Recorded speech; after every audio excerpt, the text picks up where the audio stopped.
in the den of iniquity. Vicinity no pretty, calamity fi hit we any moment. What's a pity? Tomorrow never certain. What dwells behind the curtain? The face of evil lurking with that shifty eyes averting. It's not a steady bubble that either pop or topple. Many will fall and stumble. Let the dozers gather rubble. From LA to Colorado, Guinea to Burkina Faso. Cannons could breach the towers and the troops will storm the castle.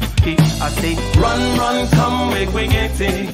Because the peace that is bestowed upon the meek is overrated. So run, run, come, make we get it. Calling all your daughters and your sons, we come forget it. I say, run, run, come, make we get it. Because the peace that is bestowed upon the meek is overrated. Lord, run, run, come, make we get it. Calling all your daughters and your sons, we come forget it. With the rubble steady rising, and hearts are compromising. Convictions here are stifling, making evil appetizing. The fists are steady forming, and countenance is falling. Defenses are withdrawing, possibilities are falling. In these your circumstances, evil will make advances. Pick up your sword and lances, and be sure to take your stances. Victory is never promised, the battle is upon us. Gather the brave and honest, and the righteous in your corners.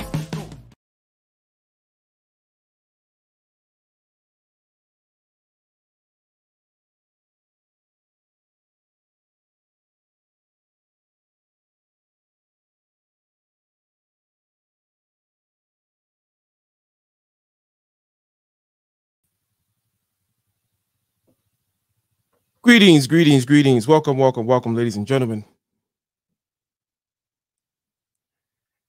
How are we? How are we in the building? You know, in the first episode of this very show, Getting Ish Done with Ike and Dr. Thunder. Welcome to another episode. On the first episode of this, we talked about sloth, how to get over sloth. Sloth, okay, is that which keeps you from getting ish done. But today we're going to talk about something else. Something that is perhaps a motivator, a great motivator for many. A great motivator for many. Isn't that right, Dr. Thunder? It is a motivator. You know, if I was forced to, okay, if I was being tempted by the devil, I could imagine the motivation aspect of greed being a go-to move. And I think that would be the final thing I'd have to overcome. The final stage. But yeah, I mean, if there is something positive about the desire for more, is that it at least keeps you moving. You're not sitting in one place because you're in pursuit of something. Now, if that's good or bad, what it is that you're pursuing, maybe that's a different show. But that you're pursuing something at all, at least you're moving.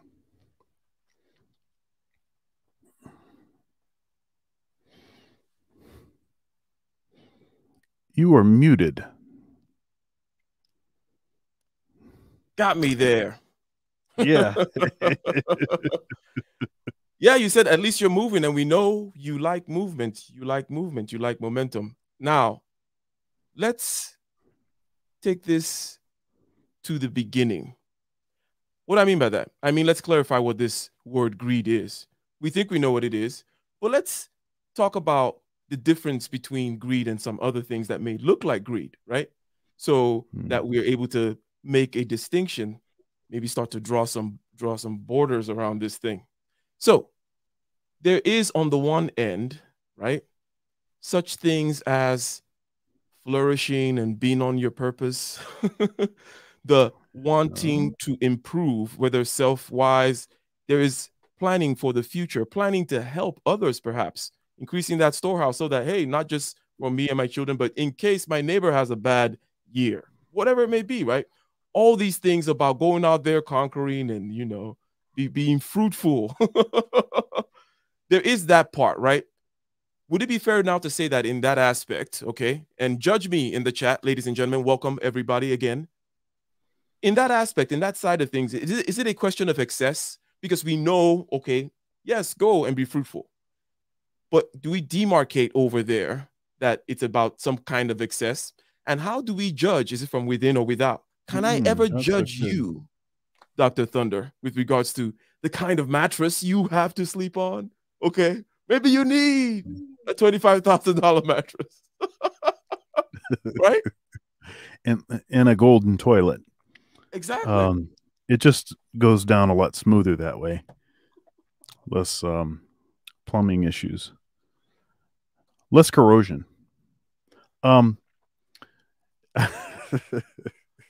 Yeah, I mean, so I guess what is really on the table is, why is greed different from all these other pursuits that I talked about, which including the provision for even other generations, right? Which we don't condemn. Okay, so when does it become excessive? Do you think? Well, yeah, but is the question about opulence, or is the question about? Okay, so we're trying to find out what greed is. Yeah, so the problem here is that there's a selfish component to greed. So that's the sticking point. That's what makes greed different than just being fruitful. Because the idea with being fruitful and multiplying is that you're giving the fruit to offspring, to others, to society, to community, right? Others other than yourself. But with greed, it's like it's like hoarding, right? It's like you're getting as much stuff as you can for your own purposes. Okay.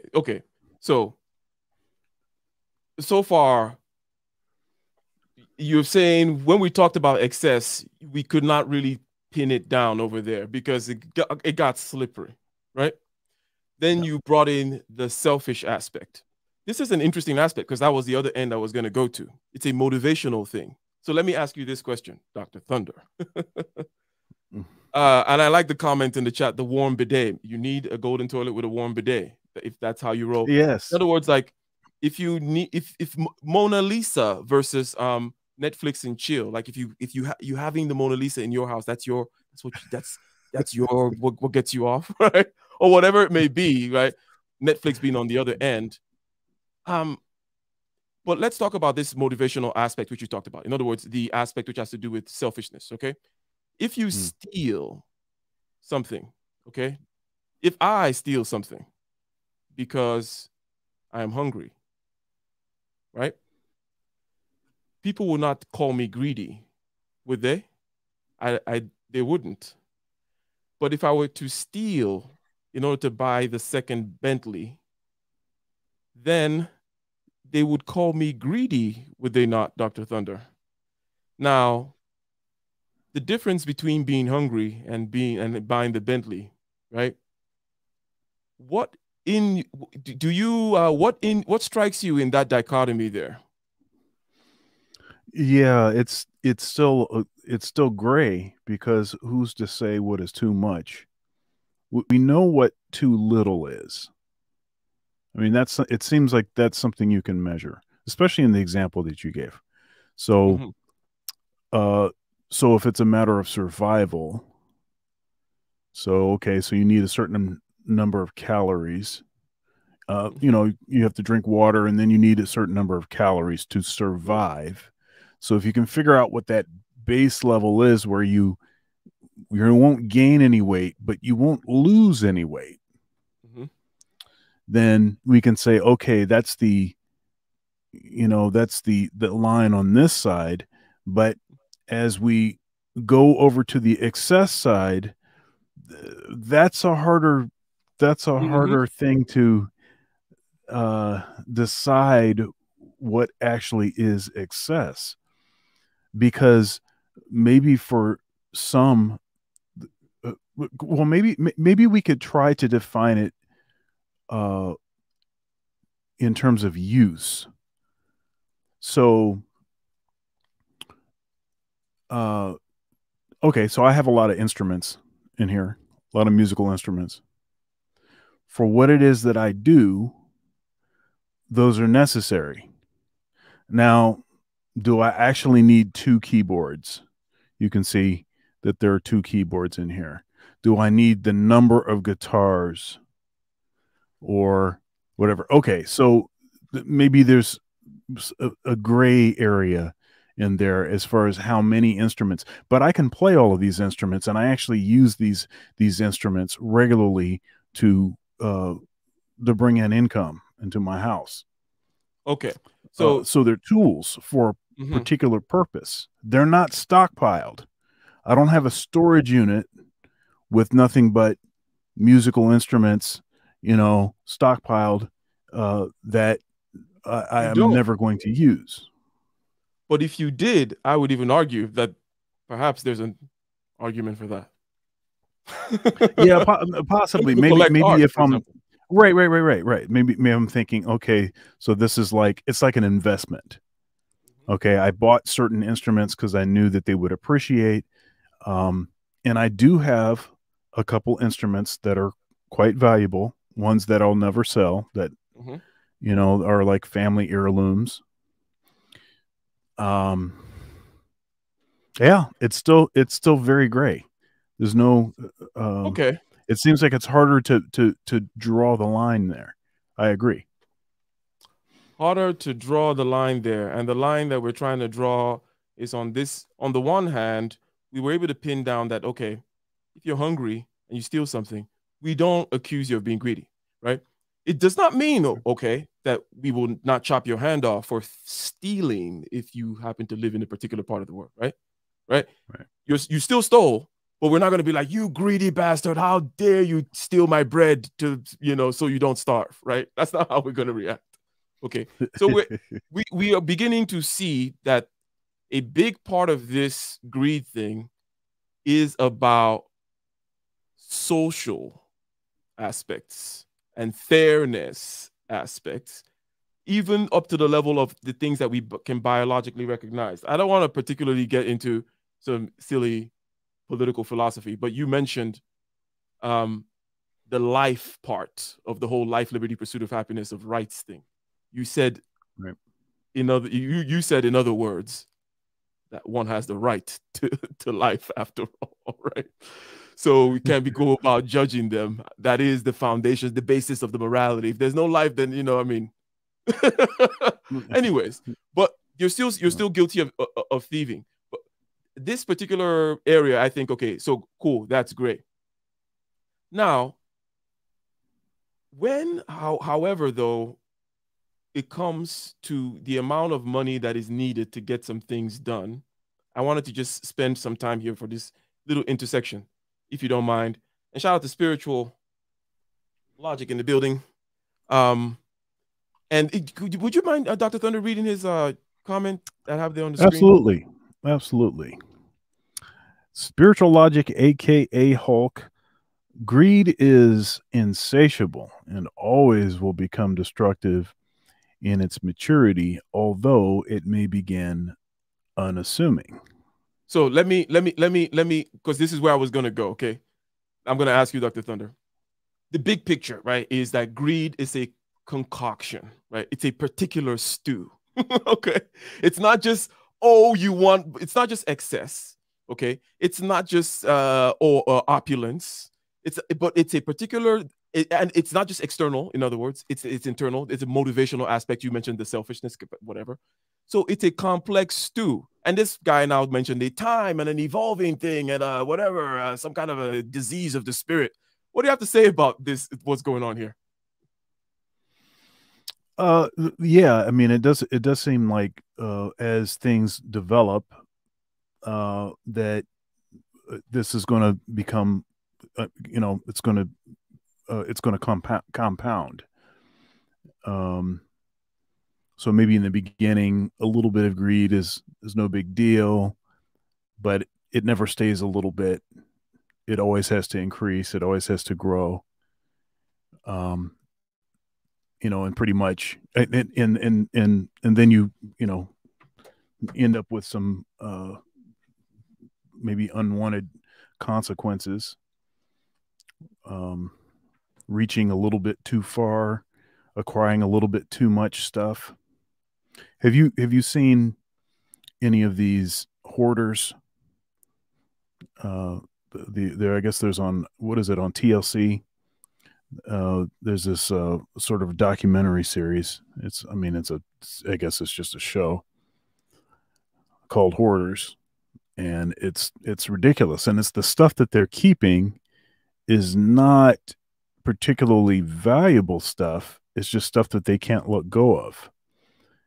And it gets to the point where it becomes dangerous to their health, where animals die because they can't get out. They themselves can't get out. They have to have, they have to have folks cut holes in the side of the house and stuff so that they can get out of the house. And then, of course, you can't get to the bathroom. You can't get to the, and stuff like that. So then it just keeps getting more and more gross as it continues. So here's the thing. Huge stacks of newspapers and all kinds of stuff that, like, now, when's the last time you read that newspaper that's all the way on the bottom of that pile? It's okay. Here's one thing about things that tend to be stews. You can always, first of all, say, even if you haven't looked at the thing, is it legitimate to put it all together? Like, why don't we just call stealing? And why don't we just call being a douchebag, dirty, lazy, being that, and this, that, and the other, being a conniving, lazy bastard that wants to cut corners and stab someone in the back and dupe them? Why do we have to bring this other kind of weird thing with which we can tar and feather others? Here's the argument, right? The argument is that greed gets weaponized, okay? Greed gets weaponized and it gets externalized a lot. There are many foibles that human beings have, right?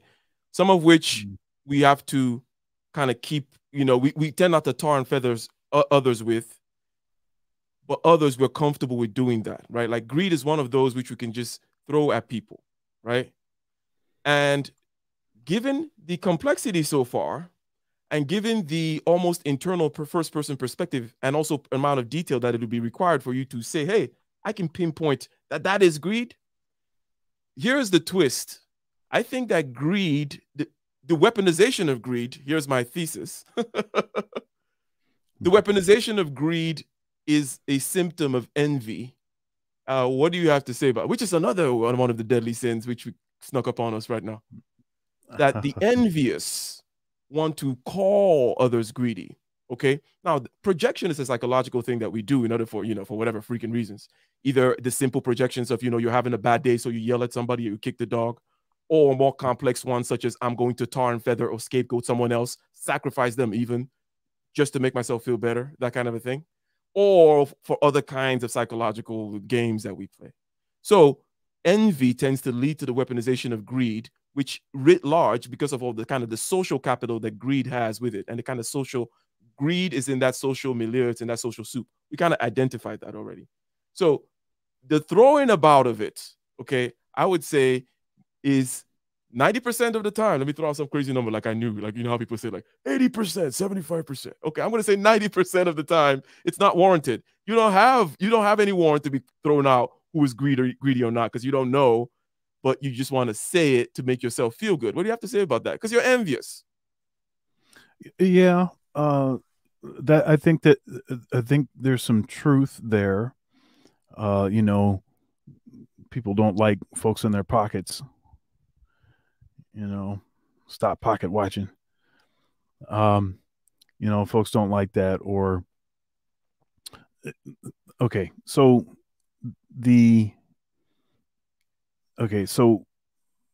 but with greed, it seems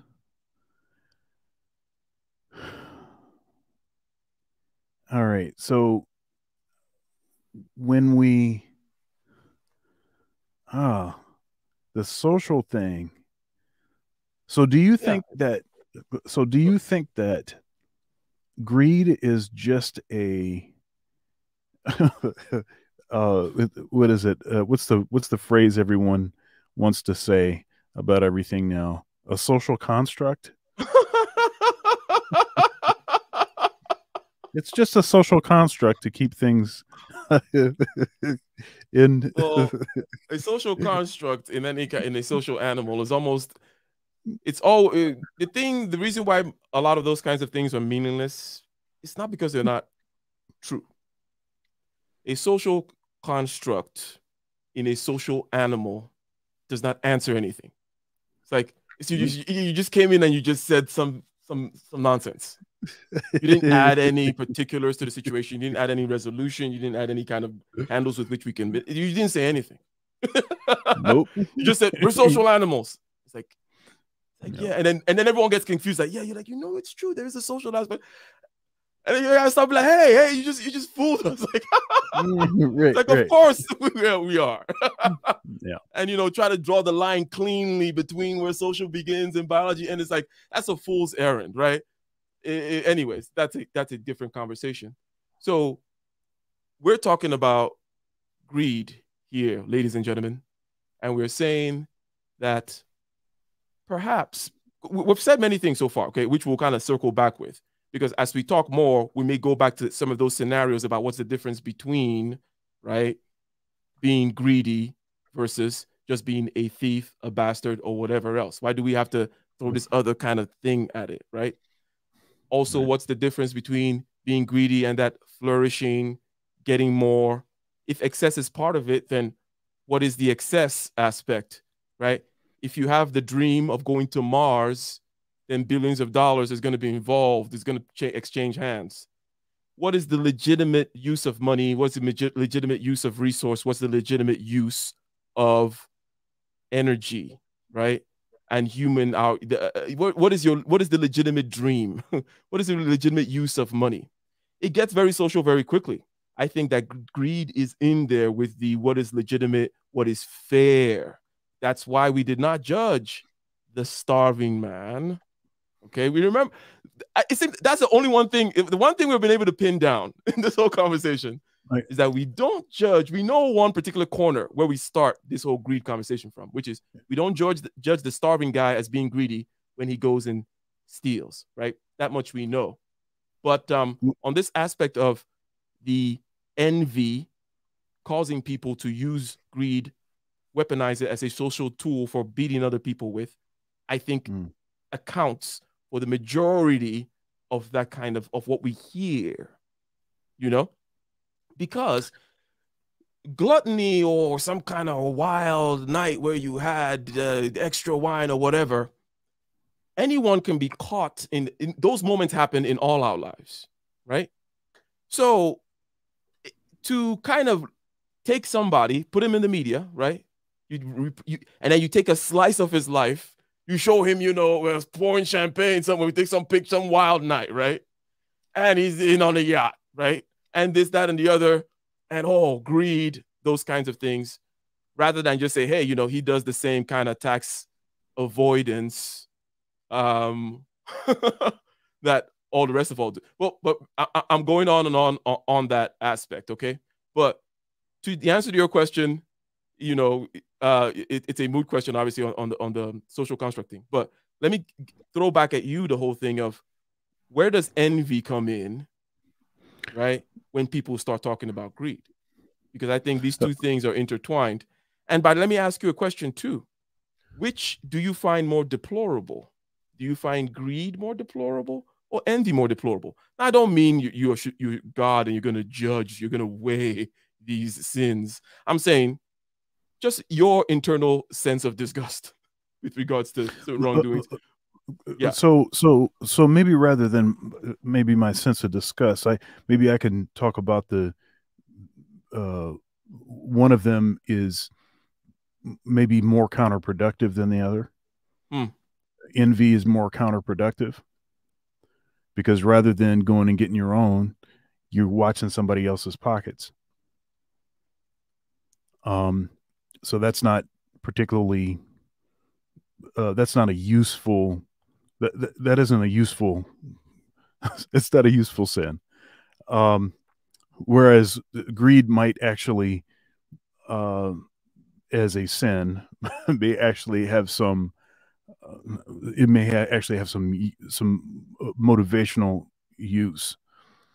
There's been all of this talk about how, since greed is in the heart of every man, you know, and I try not to use the capitalism term, but we're stuck with it, so that's fine.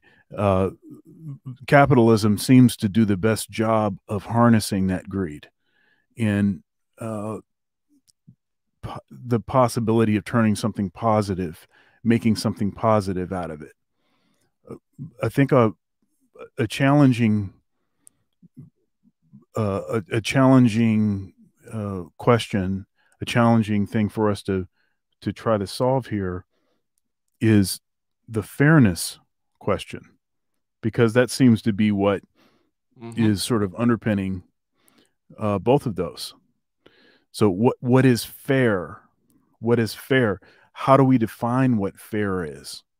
And why is it that with certain kinds of behavior or flashiness that tends to cause people's fairness alarms to go haywire more often than other you know, than other things. Other sins, for example, right? Because we tend not to be very judgy about that, but where there's fairness involved, I think, because I think there is that possible risk of starvation, actually, if you wanted to put an evolutionary lens on it, right?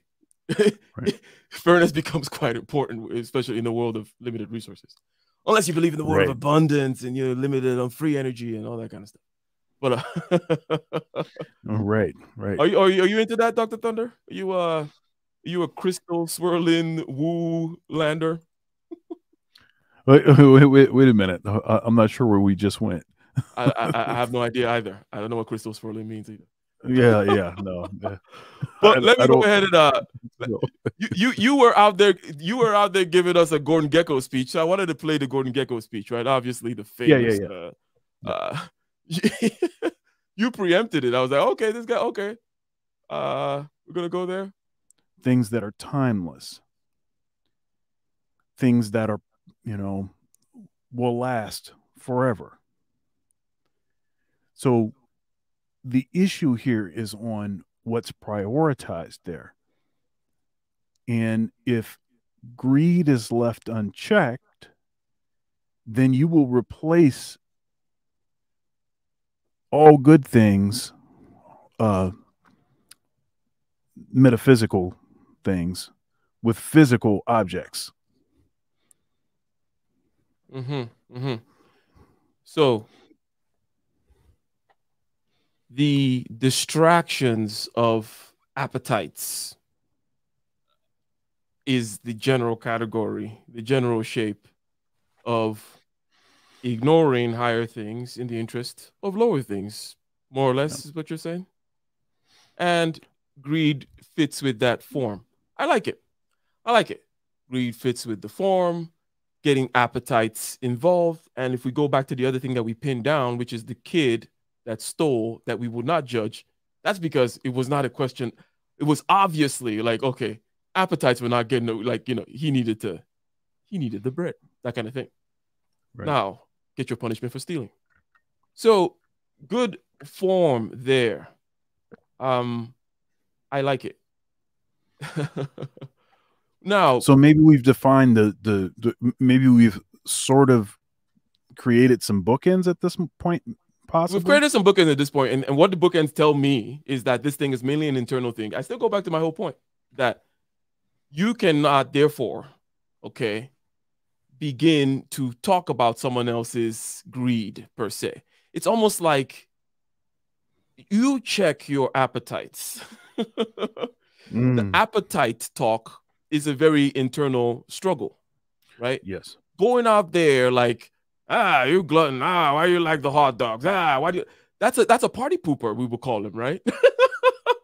Like, hey, if they want to have extra Chardonnay with extra port and extra tiramisu tonight, let them do it, right? You don't go, that's gluttony. So, well, no. So this is what's spinning in my head right now. Maybe yeah, this is going to be a hard one. So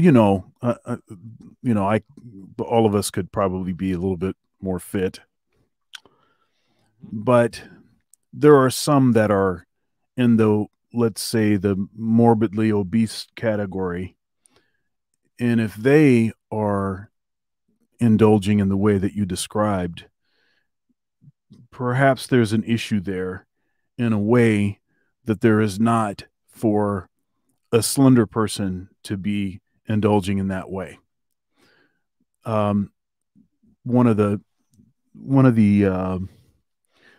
things about being, morbidly obese, or just, really overweight or whatever, is everyone knows what your struggle is. Mm-hmm. The way you look telegraphs your internal struggle. It's one of the few things about us that tells, it sort of belies, it tells your story without you having to say a word. And to that point, it's interesting that we will pocket watch folks, telling them that they're greedy and they're overdoing it when they have a bunch of what we think is more than they need. And of course, that's subjective, so we can't know that.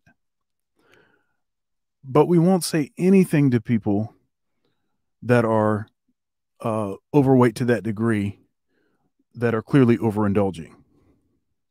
We won't say anything.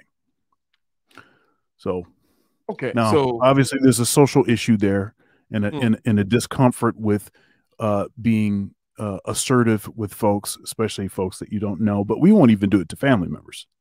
Mm-hmm. We it's won't an even do it. Thing that you pointed out, because you're saying that in the areas where the distractions of appetites, it becomes more than a distraction when it gets into the addiction phase and the destruction of appetites, and the fact that it, undermines other more important things, some things such as even more basic as health, even in this case, right? Right. That even in the extreme cases where it is warranted to point out, hey, gluttony, hey, in other words, same thing, greed, because it's the same shape, right? It's not like some kind of very different thing that drives you to all those material or, even though gluttony is a very particular, anyways. But we don't attack people when it is actually warranted, but we use it more as infighting amongst checking each other, saying, hey, you're greedy, or greed is gonna, and it's like, well, how do you know that I'm greedy? How do you know that I have X, Y, and Z taken care of, and A, B, C, and all those other things already kind of tied up? Where do you draw the lines of my influence? Where do you stop it, right?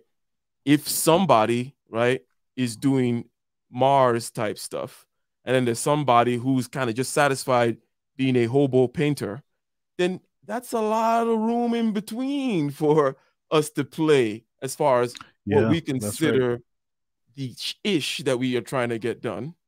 And again, everything that we've been pointing out leads me to the whole beam in your eye before you look at blah, blah, blah. Yep.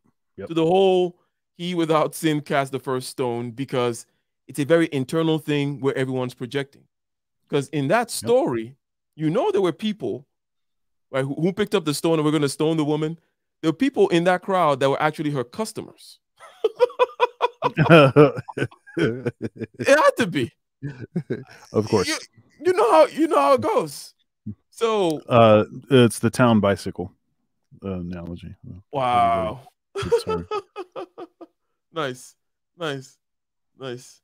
So, I don't know. Any comments on, because I think if we collect the things we've had so far, we say, hey, you know what? If somebody is starving, we're not going to charge him of being greedy if he steals. We just say it's theft. So there's some kind of a aspect of thing that has to do with the appetites in going towards the excess. And then you said that these kinds of appetites, when they distract you from things that are more important, tends to be the shape of that whole greed thing. In other words, it's a distraction of one of these appetites. And whether it be lust or gluttony or greed or whatever you want to call it, they're more or less the same thing, are they not? Wouldn't you say so? Yeah, no, I think so. Something just popped in my head. So, and maybe the term greedy wasn't the exact wording, but it was the implied sin. And that was early on in the pandemic when you heard people like Ben Shapiro talking about, at some point we're going to have to start looking at these numbers and we're going to have to decide when the unemployment rate dips below a certain place and then it creates an equivalence of death, per percentage point. What is it? 10,000 dead or something per percentage point. So once you get down to, say, 20% lower, 30% lower than it would have been, then you have to say that's equivalent to 300,000 people dead. So then you need to say, okay, well, we need to then open this thing back up because we're losing more people from shutting the economy down than we are from, the beer bug. So, and the implication there was that the folks that were saying, come on, we need to open the economy, get it going as soon as possible, those were the greedy people, because all they cared about money was about money. But truth be told, there was money to be made on both sides of that equation. There was money to be made on both sides of the equation. And there's also personal, shall we say, if the charge is, oh, you're being myopic, you're being selfish, there's selfishness to on both sides. That's like, right. why are you trying to live so hard? It's time to bring out the whole boomer remover.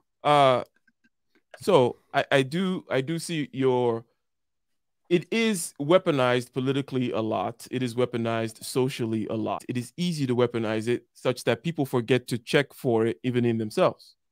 And perhaps and I'm going to go back to the beginning because you snuck one in, perhaps the most innocuous, if that's the right word, way of mentioning that you're a greedy bastard was you started out, well, if the devil were to tempt me in a hypothetical 15-chapter story on page 13, greed would be a good choice of word there in the 5th paragraph. I'm like, okay, so tell us more about your greedy side, sir. Well, I think what I said actually was, if I was to be tempted by greed, the sort of motivation component, that would be an aspect of it that would make it like, well, maybe greed is good. maybe, and I would wrestle with it. That would be like the final boss. I just have to overcome that one last final boss, the motivation boss, and then hopefully during that process I'd be able to see that the issue here is not in establishing how much each person should have, and what is the right amount. The issue here is the prioritizing of the amount of stuff that you have, of anything that you have, over the really important things, the things that are on that higher plane. It's it's the same reason why chasing women as opposed to being on your purpose, right? So chasing women, yeah, that's, it seems pretty cool when you're doing it, and it has its own sort of reward and titillation and euphoria and all of that, maybe sense of accomplishment. But being on your purpose is that higher thing, and you have to conquer that lower thing in order to be able to pursue with aggression that higher thing. You're back on the be on your purpose. Yeah, I thought we complicated that one enough to but anyways, just it's so that's the final, that's your final boss. That's your final boss. The motivation is that is I can see why that is why that's a challenging one to unravel. Because, I mean, frankly, a lot of greedy bastards have done a lot of good because they personally were going to profit from it, that ended up helping a lot of other people. Yeah. The free market is full of greedy bastards. All right, that have done a lot of good. All right, Gordon Gecko, you're back to Gordon Gecko again. And that goes hand in hand with what's on the screen here. Shiba Inu, cryptocurrency. So the crypto bags are doing well. Bitcoin went over, I believe Bitcoin last time I looked, about 51,000 again. 51, right? Yeah, 51.5, 51.8. Oh, now it's 51.2. So depending on what exchange, all that kind of stuff. 2020 was great for cryptocurrency for me, for example. With the March thing, it dipped, I went in, boom, bada bing, it was great, climbed up with it was excellent. Now, there's something that we have gotten to, which is very important. Okay. You said that there are higher things that need to be paid attention to. Right? Yeah. And that this is important, presumably, for us as as individuals, for us as a society, to keep the body polity, if you will, and the political order healthy and keep on thriving, right? It is necessary that we have, as political values, personal values, ethics, so on and so forth, right? An order of some sort. Okay. Higher things. What is to be done when our order is actually not based on higher things? The order that you refer to is really based on greed.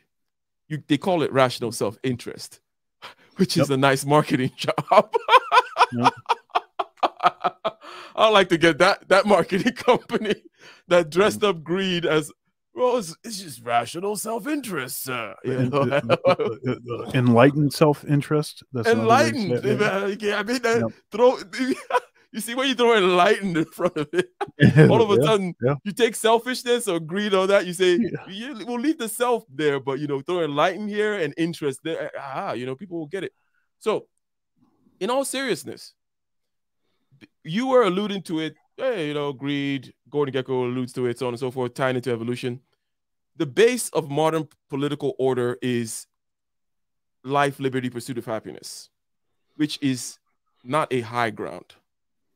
Sir, right? It is a low but solid ground, is how one particular guy, Strauss, a philosopher, said it. He said, it's low ground, but it's pretty solid, right? Like, it'll keep all of us acting right if we just build on, hey, your life, liberty, happy, that we can kind of don't kill each other, don't bother each other, don't put me in jail, don't put me in bonds, don't prevent me from the pursuit of my ends, if you will, right? So that is a low ground. What I'm asking you, Dr. Thunder, here is, hey, You talk about the high ground, and that this particular, and in case anyone is kind of, if I've lost the thread, right? The thread is this: the shape that this thing takes is such. Dr. Thunder told us that the appetites will distract you, and whether it be lust or greed, avarice, or gluttony, will distract you from the higher things, cause you to ignore the higher things, and these higher things must be paid attention to politically and personally. And I say, but our order, our political order, our moral, ethical order is based, you know, on the lower things. It is based on my right to keep on peeing around here. It's very base, right? It doesn't ask for any kind of high imagine. It's not a we came from Romulus and or we are the sky people or some kind of higher, you know, we are the chosen people, right? So how then can you expect the people whom are on this low but solid ground to talk? We can't make sense about the higher in this environment. What sense are we making? Aren't we just talking rubbish, Dr. Thunder? Aren't you saying rubbish, Dr. Thunder, when you talk about the higher? Yeah, I hear that. And that's tough because in one manner of speaking, why not just go for the gusto? You know, just go for all that you want, and exploit everyone, take advantage of anyone that you can. You know, maximize your liberty, maximize your pursuit of happiness, maximize, you know, why not just do that and don't worry about others? So for the person that has a, is this why there's so many antidepressants? In other words, I'm fast forwarding us because we came into this realm from a unlikely kind of sojourn here. But we are in this regard looking at the emptiness, the vacuousness, the emptiness of the joie de vivre, the spirit, the God. Just put the Nietzsche quote there, the God is dead question, right? And the West is now empty, a carcass. And by the West, you know, we mean all of us that participate in this political order, right? Which, you know, and are indoctrinated in it. And that is why you may, so goes the argument, antidepressants, meaning crisis, unhappy, people trying to reconnect with some kind of something, crystals and seances, you know, crazy white chicks with dreadlocks talking about tarot card readings.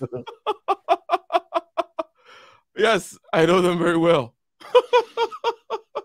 Yes. So what do you think about that kind of an argument? Because basically it is a political, it is an attack on modernity, what I just said. Okay. Now I know this is getting ish done, and I chose this particular topic today because I know it's a more abstract. We're going to have a more conversation about it. Because we started the first episode with sloth and how to get over sloth, because sloth will hold you back from getting ish done. Greed is a motivating aspect as well. Or on the other hand, we should say, it is too on the list of the 7 deadly sins. So we have gone to this point now where I'm asking you the question I just asked you, Dr. Thunder, which is the modern project politically, right, is insufficient for these higher things you're talking about. And if they're fundamental to the soul, then there can be no cure for the soul, for the ailments of, and there will continue to be Zolofts, Paxils, Xanaxes, and crazy psychology dictionaries telling us all kinds of bullshit about illnesses that they made up. Well, I'm not saying shit is made out, you know. Don't right. I'm not some conspiracy thing, but you get the point. Yeah, I mean, so one thing that's interesting is in our political system, we've focused on this separation of church and state. Now, by the way, that's nowhere in the documents. separation of church and state. What they were interested in is the that the state would not control religious institutions. The state would not choose to teach your kid what their religion, what they believed they should be taught. That's actually what they were trying to protect us from, because they, many of the founders were Christians. I mean, they'll say they were deists or whatever, but they were theists of some kind, and they believed that the morality of the people was very necessary to the success of this liberty project. That sounds like good marketing too, but isn't it just common sense that power corrupts, and we've seen the priest and the warrior prince connive and contrive to destroy us forever, and you're just like, hey, we need to keep these guys apart a little bit. We don't want to give ourselves the power to start teaching those things because it'll corrupt us, right? Yeah, but I think what's interesting about it though is that's precisely what they're doing now. Is they have decided what they're going to teach your kids and how they're going to teach it to them. And I mean, some folks, like, I put my son he's in a Catholic school, and we have him in Catholic school because I don't want the state deciding what he's going to be taught. I mean, in particular, sex ed and stuff like that. I don't need no little kids. He's 8. I don't need them, the state deciding, oh, hey, now it's time to start talking about a bunch of stuff, and let's confuse them too by talking about, certain alphabets and things. And that's just not something that I think is appropriate. And as a religious person, I think that, it's a sacred topic. And so I don't need them talking to him about that, but they've decided that that's what they're going to do. And so that's you think that, apart from cutting you there, but you mentioned something important to the question of what there is a salient, or there's an implicit question of what is then to be done, right? What is then to be done if indeed the modern political project is insufficient in this particular regard? It's not going to be any kind of talk amongst the people of higher, because our higher is rights, right? Our higher is I have the right, right? That's kind of that's where we are, and it's as we said, low but solid ground. And it's a very interesting, I think it's a very nice, succinct summary of what the modern project is. It's not, Aristotle talking about, or Plato talking about higher things and how to order this kind of a thing, or any kind of other order that kind of is built from on high, right? From kind of heavenly, or shall we say, Platonic reasonings. This is more of a low thing, but you're saying, hey, you are going to get your money, status, influence, whatever, to protect your own particular, in this land of democracy where everything goes, shall we say, which we like and we take advantage of, but it also necessitates that you get enough to establish your own order. What am I saying here? It is almost like there's a double trick that modernity plays on you. It says you're free, but in order to have any kind of order, you actually need to be very, very productive, which is no problem, perhaps for people like you and me. But is that the solution? Is that the only solution, right? That, hey, in order to establish your order in the modern political dispensation, right, you have to be hyper productive, or, be agreed, or steal it or whatever, right? I don't know. And then you can establish an order and a private school and a whatever, and get your ish the way you want it. Yeah, it reminds me of in academia. Now, keep in mind that you have folks that have been in what I call the academic bubble for 40 years. And I describe the academic bubble as basically, I also reference it by saying the tenure bubble. And that is, once you've received tenure, and then it's no longer necessary for you to interact with the outside world, because your job is secure, so you can stay as sort of narrowly focused as you'd like to, and without any jeopardy attached.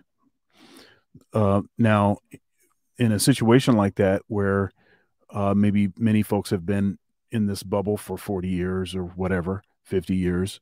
How many years have you been in it? Let's see here.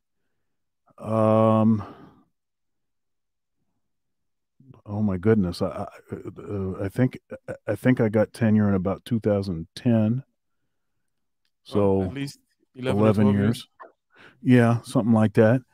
But I'm different, and the kind of position that I have is different in that I am regularly interacting with the real world because I'm a performer. Mm-hmm. You know, and in order to still get paid for gigs, I have to be able to provide something that's relevant to to the market, that's relevant to the market. So, but if I say, for instance, if I'm I don't know, say if I'm sort of some sort of archaeologist or biologist or something, or English, say I'm an English professor, it would be possible for me to not necessarily interact with anything outside of the bubble. So as technology is developing, I could become very, very much out of touch with the developments in technology, to the point where if I had to get a job in the real world, I would be crippled and I wouldn't be able to do the job. So it's like taking a scenario where all faculty members have a certain amount of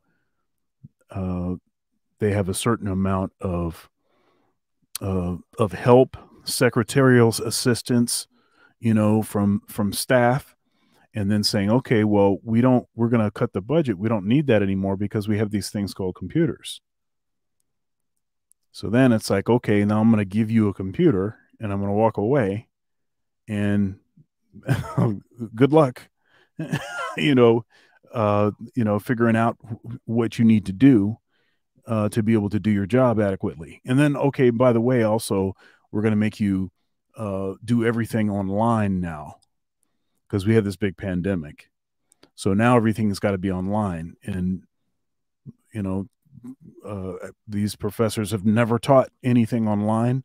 And now they're being forced to interact with technology in a pretty intense way to deliver content that they created to be delivered in a particular way in person.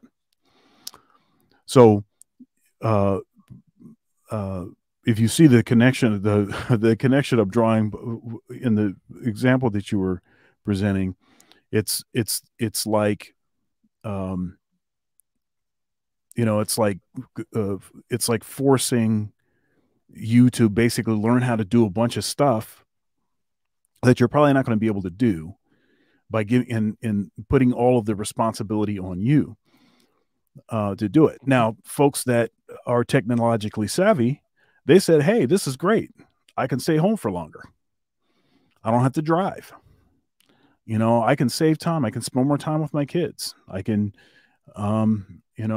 save money on gas, all of that. I don't have to wear pants. They said that, and this is actually going to be positive. But the folks that didn't necessarily have any tech savvy, they said, this is horrible. I don't know how I'm going to survive. What am I going to do? And it was a real, shock. Yeah. So you think it's you buy the thesis and you say, hey, it's similar to this other situation where people are given a lot of responsibility, and to remind ourselves of what this thesis is that, hey, you know what? We found ourselves in talking about greed. we kind of found ourselves meandering to this point where we see that our order from where comes our kind of our political order. And that's kind of how we get our idea of fairness and ethics big time, right? That's why in a different political order, they have different rules about fairness and ethics, right? Literally what is good versus not, right? And in this political order, there's no higher ground other than life, liberty, than your lower functions, right? It's kind of, hey, let's stop fighting each other over all these other things and let's come down here. However, in order for you to have order in this cacophony of everybody gets to kind of do this and do that, it's kind of multivariate, you gonna need to produce a lot, amass a lot in order to forge some kind of order for yourself for a limited amount of time through this path in modernity. And you're saying that the masses perhaps cannot handle it. Okay. Then what is to be done by them? Is there any point in saying anything? Should we not all just then focus on the task of, shall we say, getting enough production so that we can build our own fortress, or be happy with the little shanty town that we have that protects us? But while we ruminate on that, would you mind reading the super chat? Absolutely. I think that's SOBC. Long time. What it says, Professor Ike. Yes, I agree. Greed is good with certain thresholds set. Thresholds set. So let's step back away from that thing that we just identified there while, rummaging through the bush. And let's talk about the lifestyle judgments that we make about other people. Is it ever legitimate to, because I talked about that mattress that you needed. You said jocularly that you needed also a golden toilet, right? Can you believe that? Blind guy, his wife, their life. He says he needs all those guitars. He needs 2 keyboards, right? And he needs a golden toilet with a very warm bidet. And it has to, the pH of the water has to be just right. Anyways, when it comes to that, or I gave the other example of like, hey, somebody losing their Mona Lisa versus someone losing their Netflix subscription, right? And it gave him the same amount of enjoyment in the art department, right? Who is to judge which one was too much, excessive? Your lifestyle is weird. It's different. It's this, is that. Why does the person, even if the person who says, you know what, I'm a minimalist, why do they feel, maybe they don't, but there tends to be a moral high ground associated with that kind of a thing? Who's to say? Who's to judge your golden toilet, Dr. Thunder? Yeah, I kind of used that as it was kind of a joke because I worked at a church before where the pastor lived at a much higher lifestyle. And had a jet with a golden toilet.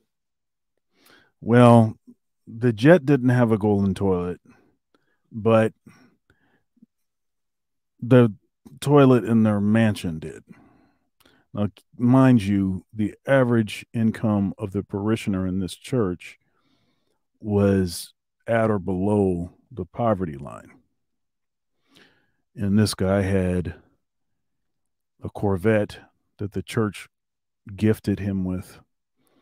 And he already had an $85,000 BMW and was trying to convince the church that he needed a jet so that he wouldn't have to be inconvenienced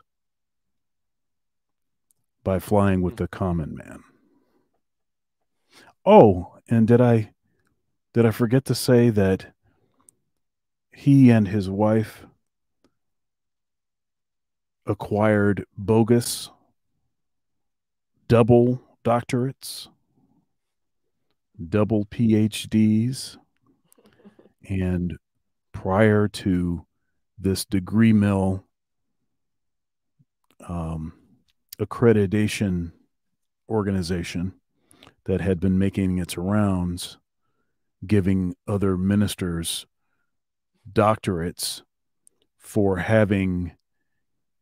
life experience in ministry.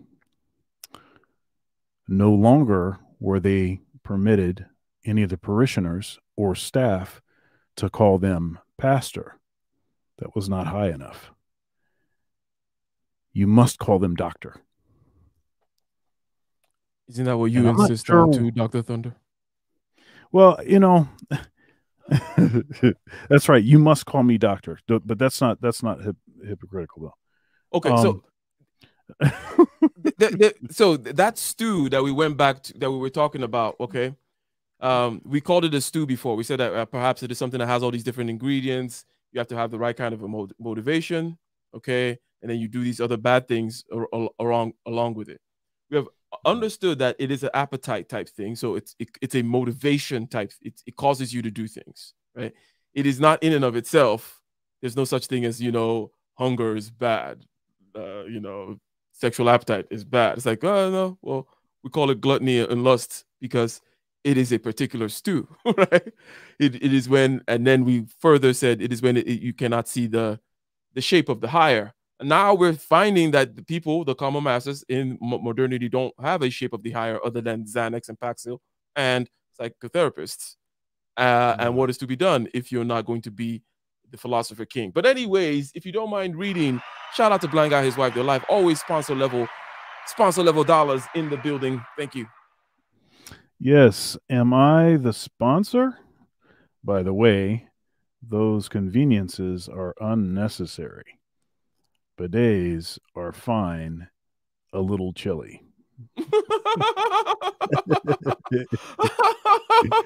see, I don't know. I think maybe Blind Guy, his wife, their life, maybe they like it chilly, and they're like making it seem they're making their necessity a virtue, right? That kind of thing. Like, oh, I thought maybe they're over there balling.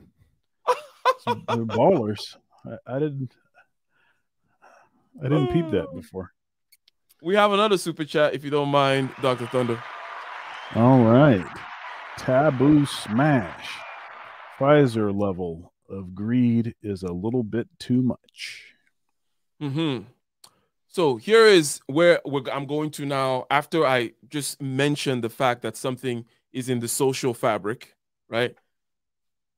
And then that when we talk about weaponizing it, we should watch out and so on and so forth. We should more focus on it ourselves. What is it? Again, the appetites that cause us to focus on the lower rather than the higher. Removes our focus, makes us to make mistakes, or not really mistakes. We do the wrong thing because we've not prioritized correctly. We're all blinded. We're in the fog, and we don't have the post-nut clarity, whatever it may be. So after we talk about the fact that, hey, we need to look inward and we cannot be necessarily weaponizing it, because weaponizing it a lot of time is just envy, a symptom of envy. So there is a reason, however, why this thing is in the fabric. Okay, like, in other words, why we have that sense of, oh, fairness or check each other for the greed thing is because of things such as the kinds of things corporations do, or the kinds of things that perhaps, you are liable to do if that final boss beats you, right? that kind of there is a ends justify the means aspect of it. There is there's almost like I am better than the rules. In other words, when I say end justify the means, what do I mean by that? I mean this, okay? I'm saying, hey, Blind Guy, his wife, their life, Dr. Thunder, me, people in the chat, right? A Hill in the chat. Everyone in the chat is out there working, amassing, trying to get this little kingdom going and probably project it into the future a little bit, right?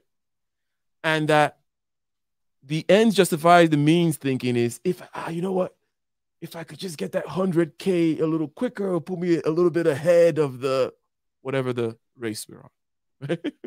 Which this race will all say it's legitimate, but that kind of thing that we are all kind of like liable to do, where it's like, oh, it's a legitimate cause, but I'm trying to you know, the far end is fine. I'll cut this corner. I'll do this.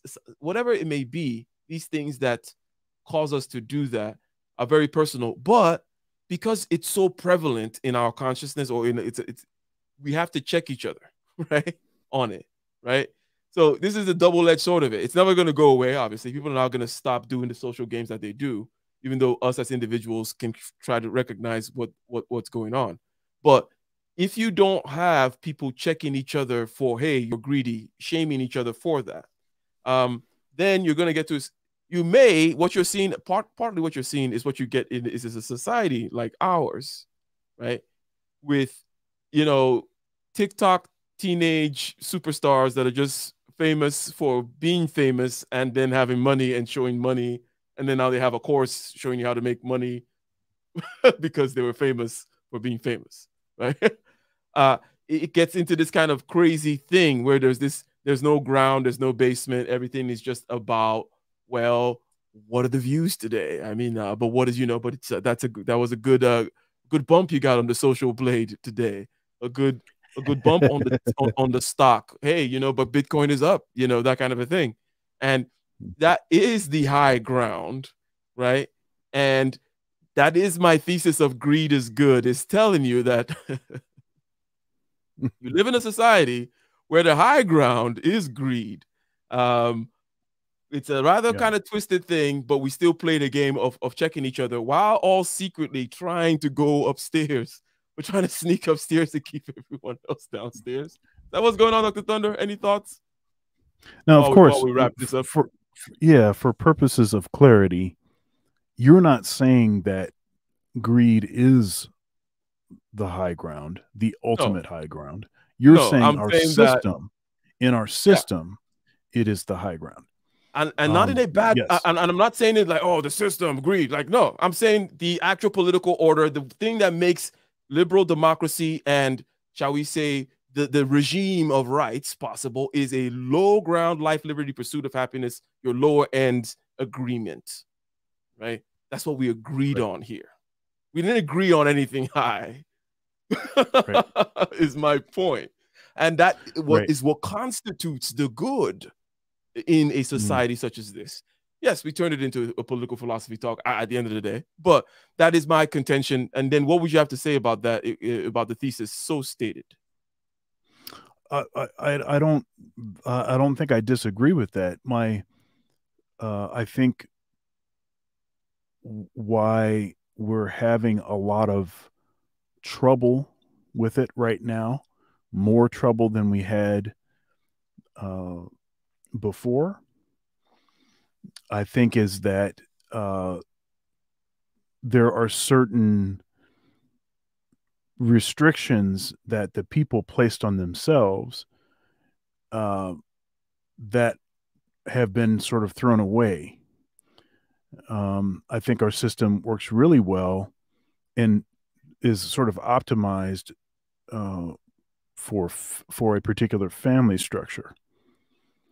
So once that family structure becomes, less prevalent and then significantly less prevalent, then it starts to make it more and more difficult for the system as conceived to be as successful for everyone, for everyone that's willing to do the work, so to speak. Now you can argue, well, you put yourself in that situation, that's your own fault. So, but we're now in a situation where generations of, especially in our community, the Black community, where generations have sort of not had the same, had the benefit of a two-parent, the nuclear family structure, which I think, that system dominates. If you have a nuclear family, then you can dominate in the system. If you can get together early enough and stay together for long enough, you can really do well and amass significant wealth,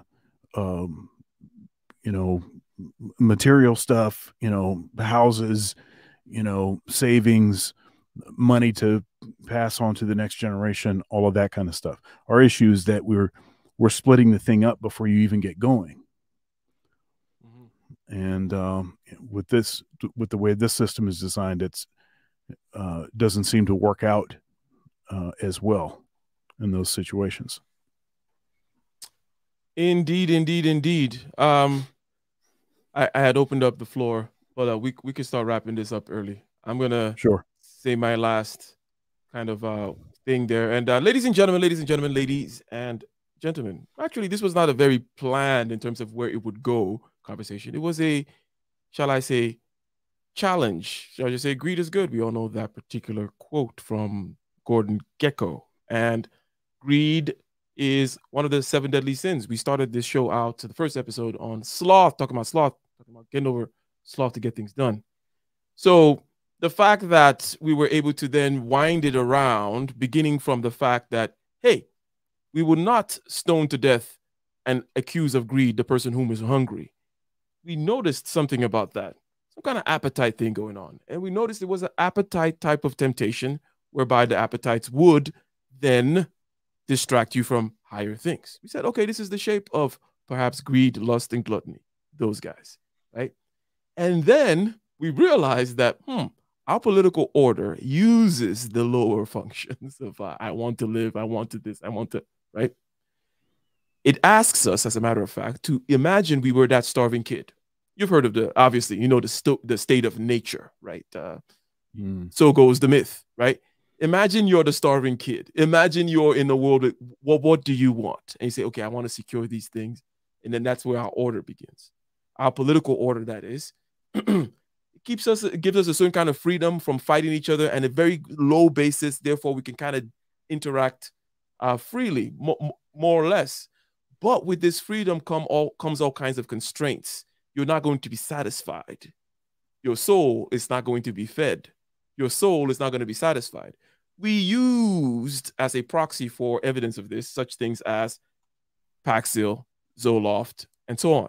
And I think we're not crazy, right? That line, oh, would you say so, Dr. Thunder? Is that kind of crazy that I'm saying, okay, well, you're not satisfied, meaning crisis. Okay, look at all this, that it's kind of related after all to modernity and the political order. So not so crazy, right?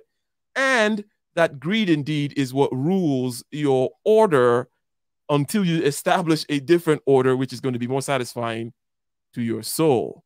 So goes the argument, Dr. Thunder. What you got as closing thoughts? And if you want to plug anything, why do I sound like a New Yorker? Closing thoughts. That's pretty good. So yeah, I do have a few things coming up. So it's a shameless plug here. Let's get my Zoom right. Yeah. So that's an episode I have coming up with Thunder's Thoughts this Thursday at 9:30 p.m. Eastern Standard Time. And that's what's wrong with the pyramid of white supremacy. The pyramid of white supremacy, which is a pyramid that they're using. It's kind of a regular, talking point, in the whole diversity and inclusion thing. So that's going to be an interesting conversation. Going to be reviewing a couple videos, one by Jordan Peterson and then one by Ben Shapiro. So that's going to be an interesting conversation, and Dr. Doug will be joining in for that discussion. And then let's see here. There's been 3 interviews that I've needed to reschedule for my Conversations with Dr. Thunder series due to illness, actually. And one of them is Donovan Sharp.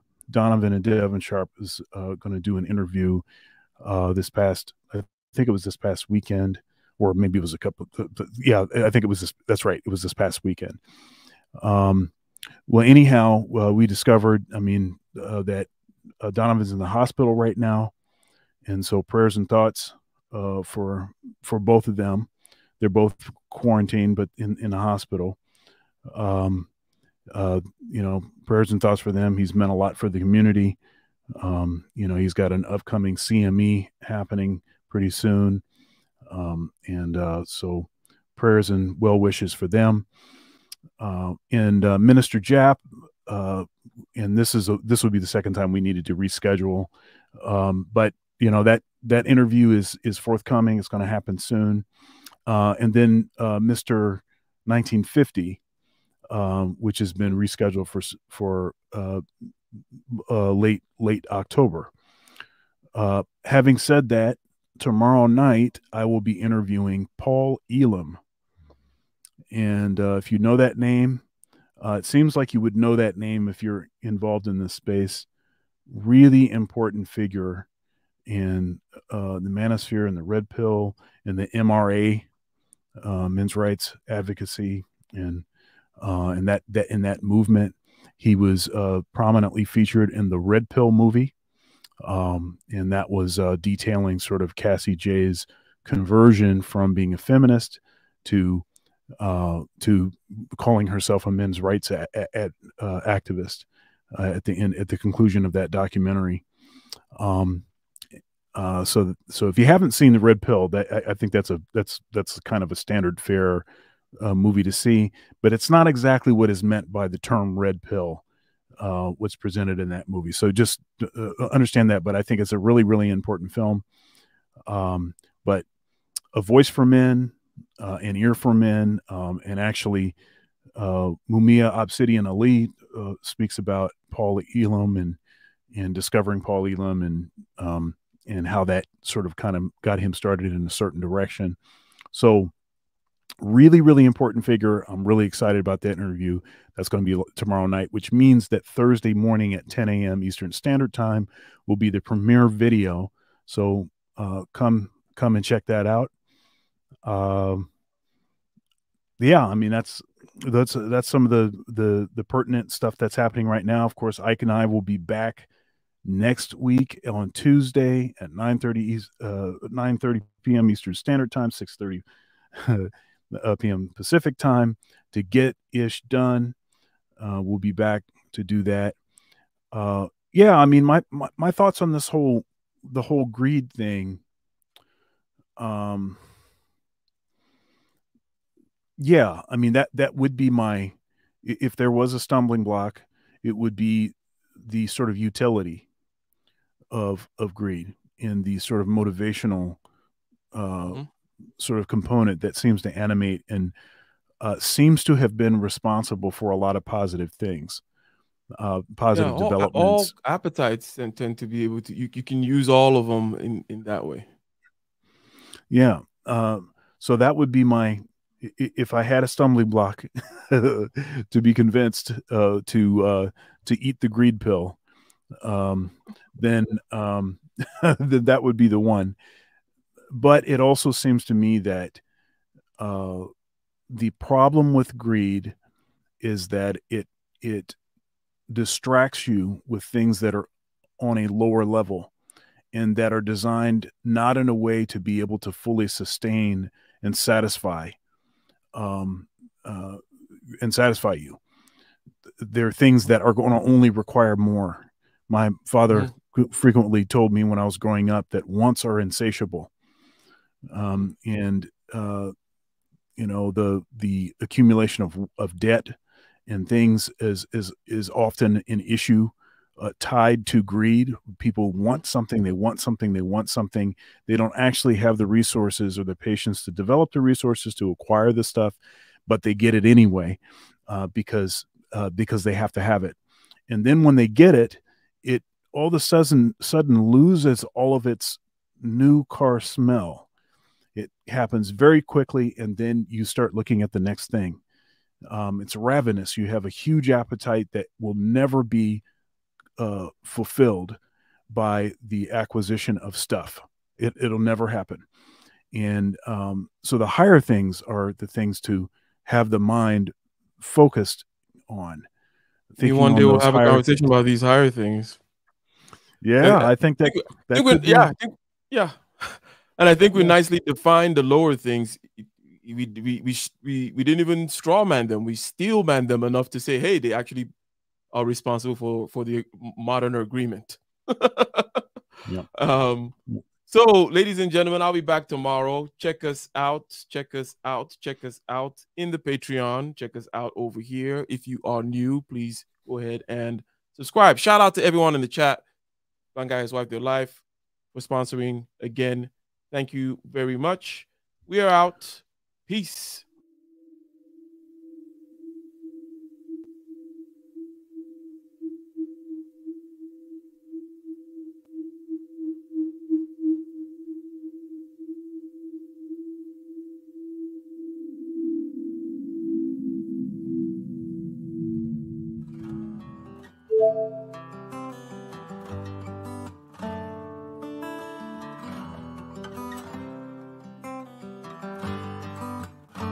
In the den of iniquity, vicinity no pretty, calamity fi hit we any moment, what a pity. Tomorrow never certain, what dwells behind the curtain, the face of evil lurking with that shifty eyes averting. It's not a steady bubble, could either pop or topple, many will fall and stumble, let the dozers gather rubble. From LA to Colorado, Guinea to Burkina Faso, cannons could breach the towers and the troops will storm the castle. I say, run, run, come, make we get it. Because the peace that is bestowed upon the meek is overrated. So run, run, come, make we get it. Calling all your daughters and your sons, we come forget it. I say, run, run, come, make we get it. Because the peace that is bestowed upon the meek is overrated. Lord, run, run, come, make we get it. Calling all your daughters and your sons, we come forget it. With the rubble steady rising, and hearts are compromising. Convictions here are stifling, making evil appetizing. The fists are steady forming, and countenance is falling. Defenses are withdrawing, possibilities are falling. In these your circumstances, evil will make advances. Pick up your sword and lances, and be sure to take your stances. Victory is never promised, the battle is upon us. Gather the brave and honest, and the righteous in your corners.